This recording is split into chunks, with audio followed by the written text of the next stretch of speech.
অসমত বোৱা বিশ্বত লুকাই থকা এক অমূল্য কাহিনী। আপুনি জানেনে অসমত বোৱা এখন কাপোৰ আজিও লণ্ডন আৰু পেৰিছৰ সংগ্ৰহালয়ত সংৰক্ষিত হৈ আছে।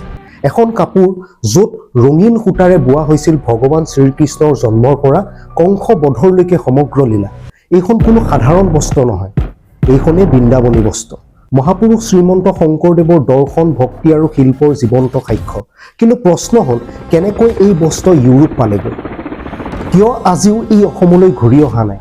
এই কাহিনী জানিবলৈ ভিডিঅ'টো শেষলৈকে চাই থাকক। 16 শতিকাৰ অসম শংকৰদেৱ পাটবাউসীত আছিল। সেই সময়তেই কোচ ৰাজ্যৰ ৰজা নৰনাৰায়ণে শংকৰদেৱৰ মুখেৰে ভগৱান শ্ৰীকৃষ্ণৰ লীলা শুনি গভীৰভাৱে অভিভূত হৈছিল। ৰজাই ইচ্ছা প্ৰকাশ কৰিলে, এই লীলাবোৰ যদি চকুৰে চাব পাৰিলোহেঁতেন। শংকৰদেৱে ক'লে, সেয়া কাপোৰত সূতাৰে ফুটাই তোলাটো সম্ভৱ। এইদৰেই জন্ম হ'ল বৃন্দাবনী বস্ত্ৰ বোৱাৰ ঐতিহাসিক পৰিকল্পনা। বৰপেটাৰ তাঁতিকুচি, এই ঠাইতেই আৰম্ভ হ'ল ইতিহাসৰ আটাইতকৈ বৃহৎ অসমীয়া বস্ত্ৰ বোৱাৰ কাম। শংকৰদেৱে মুখ্য দায়িত্ব দিলে গোপাল আটাক। পৰৱৰ্তী কালত মথুৰা দাস বুঢ়া আটা বুলি জনা যায়।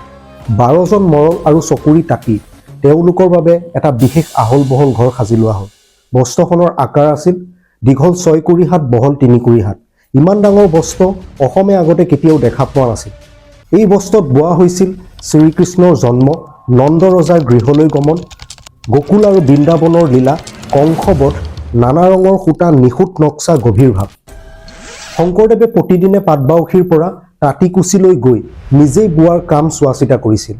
এদিন গা বেয়া হোৱাত মাধৱদেৱে বোৱাৰ দায়িত্ব লয়। তেওঁ 4 আঙুল বেছি বোৱাত শংকৰদেৱে তেওঁক দিলে বুঢ়াৰ পুৰ উপাধি।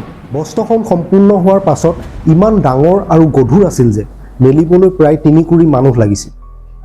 বাঁহৰ ওখ চাং সাজি বস্ত্ৰখন প্ৰদৰ্শন কৰা হ'ল। দূৰ দূৰণিৰ পৰা ভকত আহিল। বস্ত্ৰৰ কাৰুকাৰ্য দেখি ভক্তিসহ টকা শিকা দি সেৱা আগবঢ়ালে। চন্দৰীয়াই এটা দৃশ্যত যমুনা নদীৰ স্থান ভুল ধৰা দেখি সংশোধন কৰিছিল। শংকৰদেৱে নিজৰ ভুল স্বীকাৰ কৰিছিল। শেষত বস্ত্ৰখন ৰজা নৰনাৰায়ণ শুক্লধ্বজলৈ লৈ যোৱা হ'ল। শংকৰদেৱে সুবৰ্ণ লাঠিৰ হাতে প্ৰত্যেক দৃশ্য বুজাই দিলে। ৰজা বিস্মিত হ'ল। শংকৰদেৱক মাটি বাৰী দি সন্মানেৰে ৰাজ্যত ৰাখিলে। কিন্তু ইয়াতেই কাহিনী শেষ নহয়। 1569 চনৰ পিছত বিভিন্ন কাৰণত বস্ত্ৰখন ভূটান, তিব্বত গৈ পায়। তাৰ পৰা ইউৰোপীয় ব্যৱসায়ীয়ে উদ্ধাৰ কৰি ইউৰোপলৈ লৈ যায়। আজিও লণ্ডনৰ ভিক্টোৰিয়া এণ্ড এলবাৰ্ট মিউজিয়াম, পেৰিছৰ গুইমেট মিউজিয়াম আৰু ব্ৰিটিছ মিউজিয়ামত বস্ত্ৰখনৰ বিভিন্ন অংশ সংৰক্ষিত। অসম চৰকাৰ আৰু বিভিন্ন সংস্থাই এই বস্ত্ৰ ভাৰতলৈ আনিবলৈ চেষ্টা কৰিছে, কিন্তু আজিও সম্পূৰ্ণভাৱে সফল হ'ব পৰা নাই।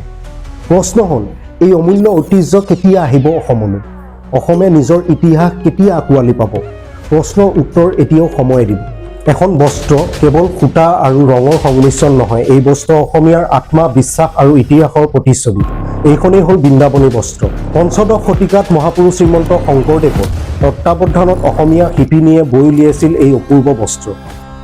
ভক্তি, দৰ্শন আৰু শিল্প তিনিও একেলগে গাঁত খাই থকা এক অলৌকিক সৃষ্টি। কিন্তু ইতিহাস সদায় সদৰ নহয়। কালৰ সোঁতত বিদেশী শাসনৰ সময়ত বৃন্দাবনী বস্ত্ৰ আঁতৰি গ'ল নিজৰ মাতৃভূমিৰ পৰা। শতাব্দীৰ পাছত ই স্থান পালে লণ্ডনৰ ব্ৰিটিছ সংগ্ৰহালয়ত। অসমবাসীৰ বাবে ই আছিল এক গৌৰৱৰ স্মৃতি, কিন্তু দৃষ্টিৰ বাহিৰত থকা এক বেদনা।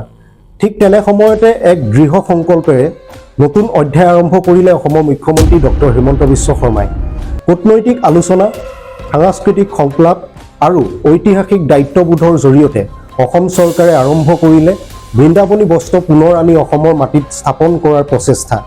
এইটো কেৱল চৰকাৰী সিদ্ধান্ত নহয়, এইটো আছিল অসমীয়াৰ আত্মসন্মান পুনৰ উদ্ধাৰৰ যাত্ৰা।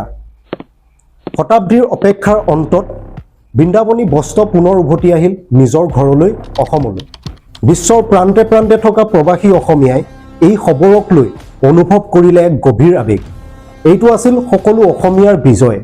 বৃন্দাবনী বস্ত্ৰ আজিৰ দিনত কেৱল এটা ঐতিহাসিক নিদৰ্শন নহয়, ই হৈছে অসমীয়াৰ পৰিচয়, অসমীয়াৰ গৌৰৱ আৰু আগন্তুক প্ৰজন্মলৈ এৰি যোৱা এক অমূল্য উত্তৰাধিকাৰ।